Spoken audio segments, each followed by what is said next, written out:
오늘 말씀 같이 보도록 하겠습니다. 함께 보실 말씀 창세기 32장 말씀인데요. 원래는 1절부터 마지막 32절까지인데 너무 길어서 우리가 24절부터 말씀 보겠습니다. 저와 여러분이 한 절씩 교독하겠습니다. 야곱은 홀로 남았더니 어떤 사람이 날이 새도록 야곱과 씨름하다가 자기가 야곱을 이기지 못함을 보고 그가 야곱의 허벅지 관절을 치매 야곱의 허벅지 관절이 그 사람과 씨름할 때에 어긋났더라. 그가 이르되 날이 새려하니 나로 가게 하라. 야곱이 이르되 당신이 내게 축복하지 아니하면 가게 하지 아니하겠나이다. 그 사람이 그에게 이르되 내 이름이 무엇이냐? 그가 이르되 야곱이니이다. 그가 이르되 내 이름을 다시는 야곱이라 부를 것이 아니요 이스라엘이라 부를 것이니 이는 내가 하나님과 및 사람들과 겨루어 이겼음이니라. 야곱이 청하여 이르되 당신의 이름을 알려주소서. 그 사람이 이르되 어찌하여 내 이름을 묻느냐 하고 거기서 야곱에게 축복한지라.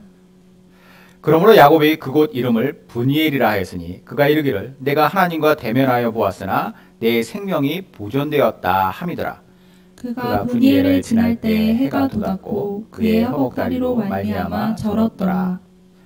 그 사람이 같이 읽겠습니다. 그 사람이 야곱의 허벅지 관절에 있는 둔부의 힘줄을 쳤으므로 이스라엘 사람들이 지금까지 허벅지 관절에 있는 둔부의 힘줄을 먹지 아니하더라. 아멘. 성경에는 참 많은 인물들이 등장해요. 하나님을 잘 섬겼던 사람도 등장하고 반대로 하나님을 배신하고 배반한 사람들도 등장합니다. 아니면 하나님을 섬기는 사람들을 괴롭혔던 빌런들도 등장하죠. 특별히 하나님을 잘 섬겼던 사람들 중에는 이스라엘이라고 하는 민족을 대표하는 인물들, 즉 이스라엘을 대표하는 그리고 하나님의 사람들을 대표하는 사람들이 등장하는데 그 사람들이 바로 아브라함과 이삭과 야곱입니다. 출애굽기 3장에 보면은 하나님께서 이집트에서 종살이하던 이스라엘 사람들, 이스라엘 백성들 그 민족을 통째로 이집트로부터 탈출시키는 이 출애굽이라고 하는 것을 하나님께서 감행하게 하시는데 이 일을 위하여서 사용하시는 사람이 모세였어요. 그래서 모세를 부르셔서 이 출애굽의 지도자로서 네가 그 이스라엘 사람들을 데리고 이집트를 탈출시켜라 이런 말씀을 하시는데 이때 이 말을 들은 모세가 하나님께 이런 질문을 합니다. 우선은 그가 이 일을 할 자신은 그런 깜냥이 못 된다고 그럴 사람이 아니라고 말을 했는데 그 이후에 모세가 하나님께 이런 얘기를 해요. 제가 만약에 간다고 치죠. 만약에 간다고 치더라도 이스라엘의 그 많은 사람들을 어떻게 제가 모아서 데리고 나오겠습니까? 저를 뭘 믿고 그 사람들이 저의 말을 듣고 저를 따라 이집트를 탈출하겠습니까? 라고 하는 질문을 하죠. 그때 하나님께서 하셨던 말씀이 이거예요. 출애굽기 3장 15절입니다. 하나님이 또 모세에게 이르시되 너는 이스라엘 자손에게 이같이 이르기를 너희 조상의 하나님 여호와 곧 아브라함의 하나님 이삭의 하나님 야곱의 하나님께서 나를 너희에게 보내셨다 하라. 이는 나의 영원한 이름이요 대대로 기억할 나의 칭호니라. 자, 이렇게 말씀하세요. 여기서 나오는 하나님의 칭호만 보더라도 믿음의 조상 3인방이 얼마나 대단한 인물들이었는가 여기에 대해서 우리는 충분히 짐작하고도 남습니다. 대단한 사람들이에요.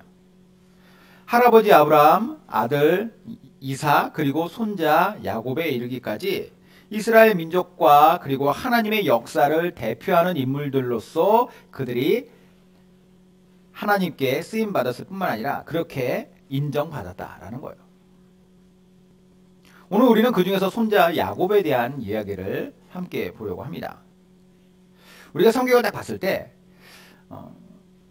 자기애가 강하면서 또 잔머리도 잘 굴리고 욕심도 많았던 사람 누군가라고 한다면 뭐 그 각각에 포함되는 그런 것들 특성을 갖고 있는 사람들이 있겠지만 특별히 이것들을 다 포함한 사람 중에서 대표적인 인물이라면 야곱이라고 저는 생각을 해요.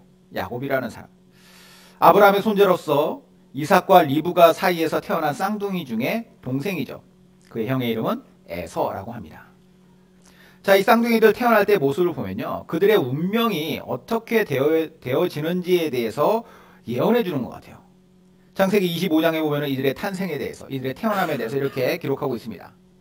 그 해산 기한이 찬즉 태에 쌍둥이가 있었는데 먼저 나온 자는 붉고 전신이 터록 같아서 이름을 에서라 하였고, 에서는 붓다라고 하는 뜻이에요. 후에 나온 아우는 손으로 에서의 발꿈치를 잡았으므로 그 이름을 야곱이라 하였으며, 리브가가 그들을 낳을 때 이삭이 60세였더라. 자, 이삭의 나이 60세에 처음으로 이 쌍둥이 아들들을 얻었는데, 그 쌍둥이 아들들이 엄마 뱃속에서부터 서로 경쟁하듯이 먼저 나오려고 했다라는 거예요. 근데 태어날 때부터 이미 에서가 야곱보다 힘이 월등히 셌습니다. 그래서 에서가 먼저 나오는데, 야곱이 지지 않으려고 그 쌍둥이 형의 발을 잡고 나왔다라고 해서 발 뒤꿈치를 잡다라고 하는 뜻의 야곱이라는 이름이 붙어졌어요. 좀 아기 이름을 좀 이렇게 짓는 건 좀 너무했다 싶기도 한데, 어쨌든 이렇게 큰 아이는 붉은 털이 있어서 붓다라고 하는 에서, 그리고 둘째는 그 형의 발 뒤꿈치를 잡고 나왔다라고 해서 야곱이라고 불렀어요. 형의 뒤꿈치를 잡는 자로 세상에 태어난 야곱, 장성에서 정말로 형의 발 뒤꿈치를 잡아버립니다. 장자의 축복이라고 하는 이스라엘 대대로 흘러내려가는 그 축복을 그가 형에게 가로채게 돼요. 들판에 다니면서 거친 사냥꾼으로 장성한 에서가 어느 날 사냥을 마치고 몹시 시장한 상태로 집에 들어왔습니다. 그럴 때 야곱이 집에서 형의 시장함을 더 자극하고 극대화시킬 수 있을 만큼의 맛있는 요리를 하고 있었어요. 여기 보면 이제 팥죽이라고 나오는데 아마 붉은색의 어떤 음식, 스프 그런 것들을 끓이고 있었던 모양이죠. 그리고 떡이라고 나오는 빵 같은 거 준비하고 있었을 거예요. 이걸 가지고 형 에서가 야곱한테 나 그거 좀 달라 라고 얘기를 하니까 야곱이 형한테 딜을 하죠. 만약에 형이 나한테 장자의 권리를 나한테 준다면 이걸 형한테 주겠다라고 얘기를 해요.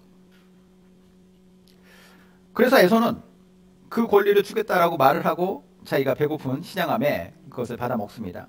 물론 에서 입장에서는 어차피 무슨 뭐 증서로 써준 것도 아니고 그냥 말로 그래 네가 형 해라 이 얘기거든요. 그러니까 뭐 부담 없이 그냥 한 거예요. 빈말로 한 맹세였죠.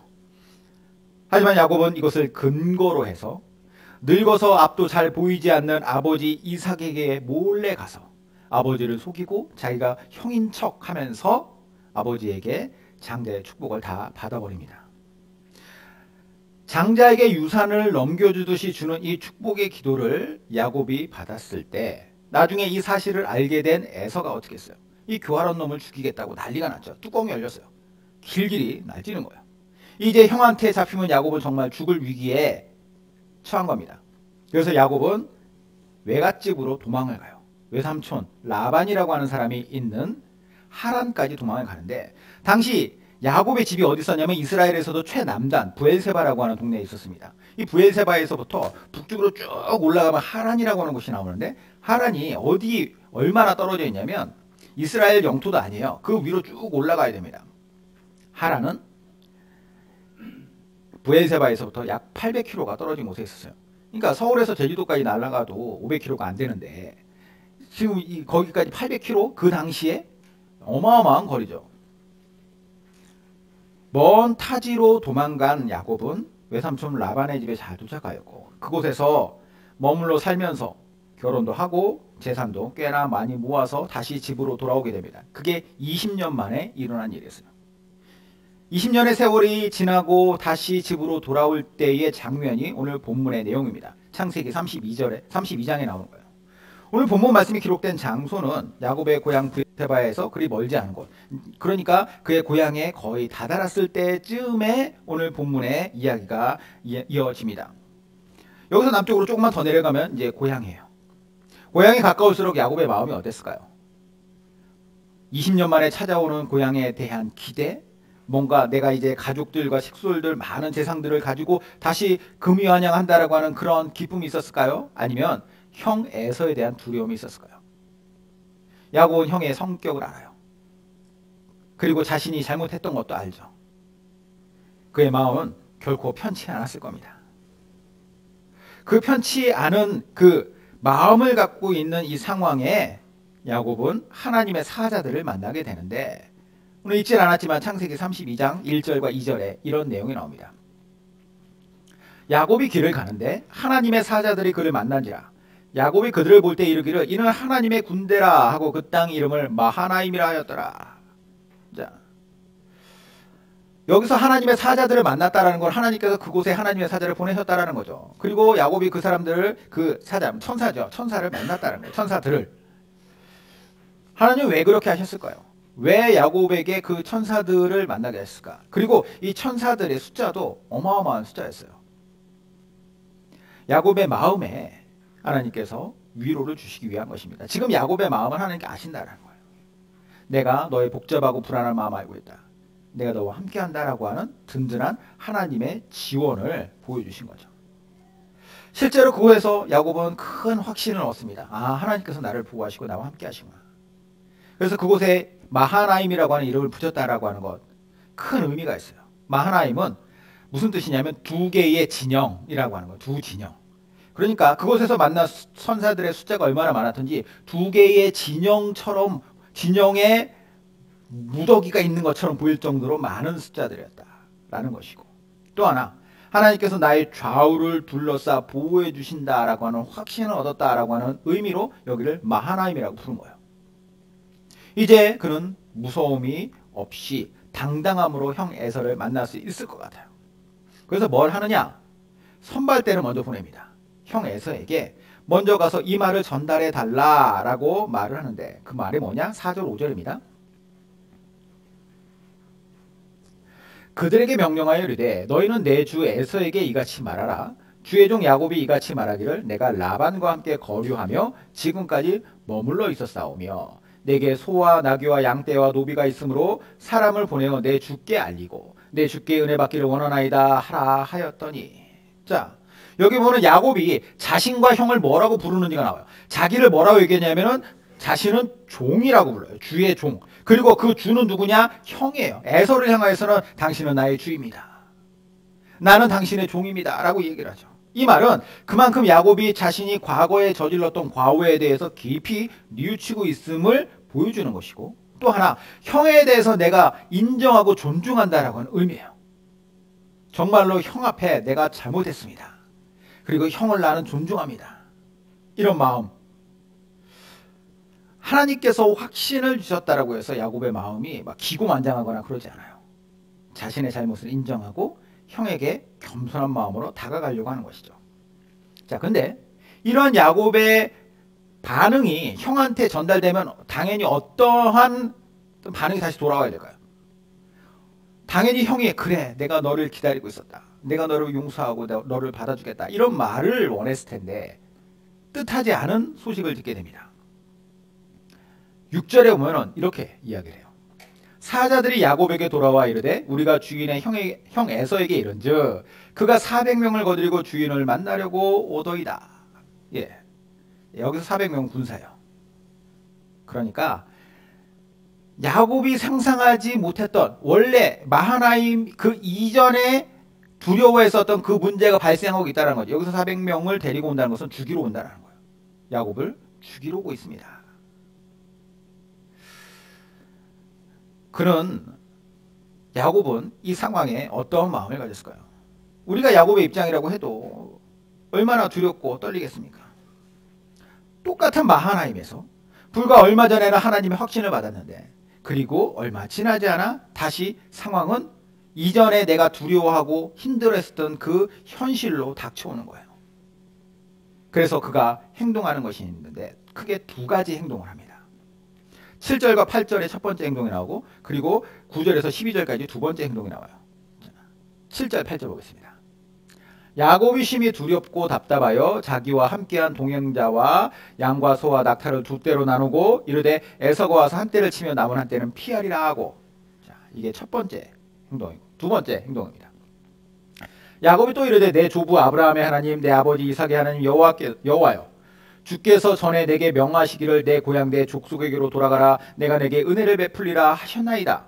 나는 주께서 주의 종에게 베푸신 모든 은총과 모든 진실하심을 조금도 감당할 수 없사오나 내가 내 지팡이만 가지고 이 요단을 건넜더니 지금은 두 때나 이루었나이다. 다음 절 넘겨주세요.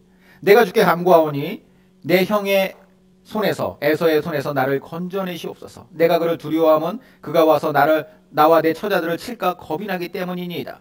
주께서 말씀하시기를 내가 반드시 내게 은혜를 베풀어 내 씨로 바다에 셀 수 없는 모래와 같이 많게 하리라 하셨나이다. 자, 두 가지 행동이 나와요. 첫 번째 행동은 무엇이냐? 최소한으로 피해를 막아보고자 하는 작전입니다. 두 때로 나눠서 한쪽을 공격하면 한쪽은 튀어라. 반이라도 살리자.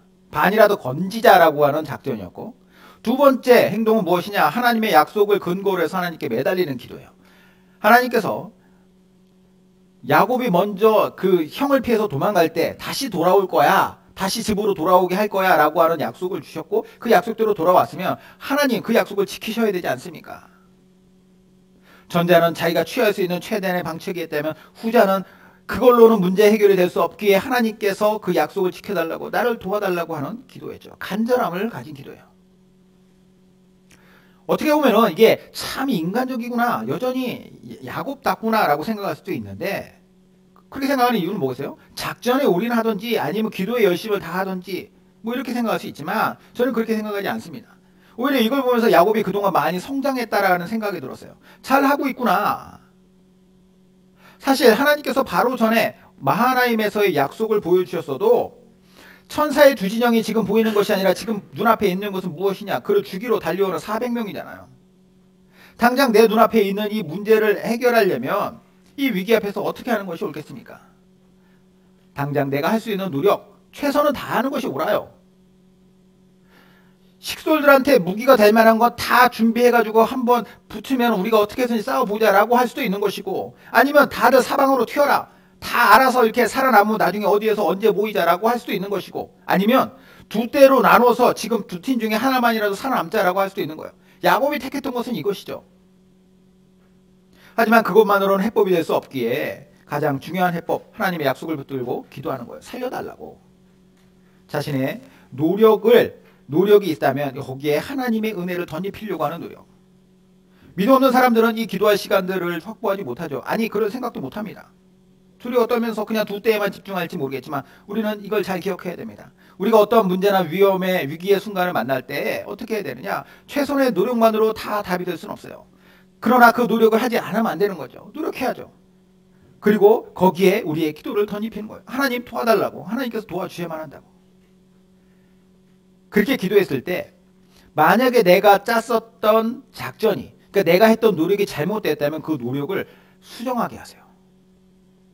그러니까 뭔가를 노력을 해봐야지 그것이 잘못됐는지 아닌지를 알게 되는 겁니다. 야곱이 어떻게 할까요? 하나님께 기도한 다음에 내가 했었던 작전이, 내가 하려고 했었던 계획이 잘못됐구나라는 것을 깨닫고 작전을 수정합니다. 원래는 50%라도 살려야겠다라는 생각을 하다가 아예 이제 에서를 피하지 말고 부딪혀야겠구나라는 생각을 하죠. 그래서 에서의 마음을 풀어줄 만한 예물을 준비해서 세 팀으로 이것을 나눠 보내겠다라는 이야기예요. 13절부터 볼게요.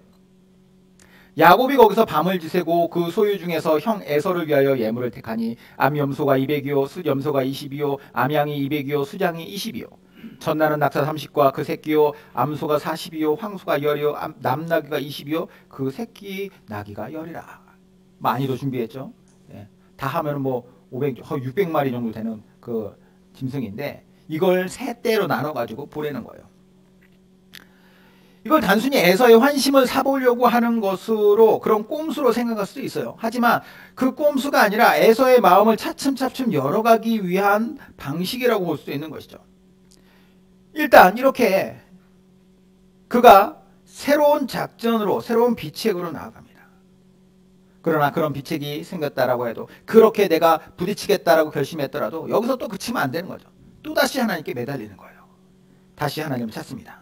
이번에는 아내와 가족들을 다 야복나루 건너편으로 보낸 다음에 그가 홀로 남아서 기도해요. 야복나루, 여기 보면 성경은 야복나루라고 되어 있지만 사실 이게 나루가 아니라, 나루는 이제 뭐 배를 타고 가는 거잖아요. 그게 아니라 번역은 그렇게 되어 있지만 조그마한 시냇가예요. 야복 시냇가.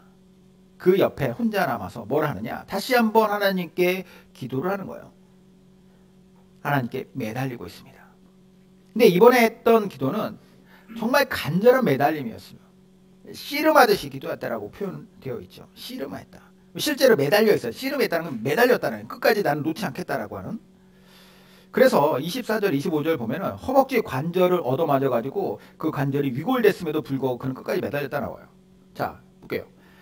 야곱은 홀로 남았더니 어떤 사람이 날이 새도록 야곱과 씨름하다가 자기가 야곱을 이기지 못함을 보고 그가 야곱의 허벅지 관절을 치매 야곱의 허벅지 관절이 그 사람과 씨름할 때 어긋났더라. 치열하게 매달렸다. 그리고 여기서 나오는 그 사람은 하나님이에요. 하나님께서 그에게 사람의 형상으로 그에게 나타나셔서 그가 붙잡고 끝까지 매달리고 있었을 때에 떨어지지 않으니까 그의 허벅지 관절을 쳐서 위골시켰다라고 나오죠. 이 치열한 씨름과 같은 기도로 야곱은 뭘 구했을까요? 야곱은 뭘 구했는가? 살려달라는 기도였을까요? 세밀하게 들어가면 뭐 결국은 살려달라는 것이긴 하겠지만 사실 살려달라고 하는 기도가 아니라 더 큰 원대한 것을 바라면서 기도해요. 자신을 축복해달라. 근데 이 축복을 해달라고 하는 그 기도 안에는 내가 살아야만 이 축복을 받는 것이기 때문에 살려달라고 하는 것도 그 안에 들어가겠죠. 그러나 분명한 것은 지금 이 현 문제 그 앞에 있는 에서가 아니라 그 훨씬 뒤에를 보고 기도하고 있어요. 자 볼까요? 26절에 그가 이르되 날이 세려하니 나로 가게 하라. 야곱이 이르되 당신이 내게 축복하지 아니하면 가게 하지 아니하겠나이다. 하나님께 죽자사자 매달리는 야곱이 얼마나 간절했던지 허벅지 관절 뼈가 어긋났고 밤을 샜음에도 불구하고 끝까지 놓지 않고 간구했던 것은 무엇이냐? 나를 축복해 주십시오. 그러니 축복이 뭐길래 이 상황에서 축복을 간구하느냐? 나를 살려주십시오가 아니라 왜 축복해 주십시오라고 하느냐? 축복이라고 하는 단어가 히브리어로 바라크라고 하는 바라크.